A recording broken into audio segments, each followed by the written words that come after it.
Hi കൂട്ടുകാരെ, evening സ്നാക്സിന് ചായക്കട special ഉഴുന്നുവടയായാലോ. ഒരു ഗ്ലാസ് ഉഴുന്ന് വെള്ളത്തിൽ 2 മണിക്കൂർ കുതിർത്ത് വയ്ക്കുക. കുതിർന്നതിന് ശേഷം കഴുകി വൃത്തിയാക്കിയ ഉഴുന്ന് മിക്സി ജാറിലിട്ട് 2 സ്പൂൺ വെള്ളമൊഴിച്ച് നല്ലപോലെ അരച്ചെടുക്കാം. വേണമെങ്കിൽ ഇച്ചിരിയും വെള്ളമാവാം, വെള്ളം കൂടാതെ നോക്കണേ.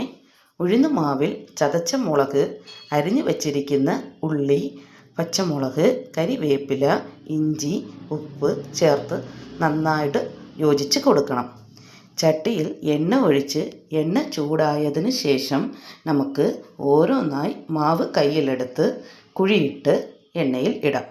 ഇടുമ്പോൾ എണ്ണ കയ്യിൽ തെറിക്കാതെ നോക്കണേ. ഒരു വശം മുരിഞ്ഞതിന് ശേഷം മെല്ലെ തിരിച്ചിട്ട് മറുവശവും മുരിഞ്ഞോ എന്ന് ഉറപ്പുവരുത്തി നല്ലപോലെ മുരിഞ്ഞതിന് ശേഷം കോരിയെടുക്കാം. നമ്മുടെ ഉഴുന്നുവട തയ്യാറായി.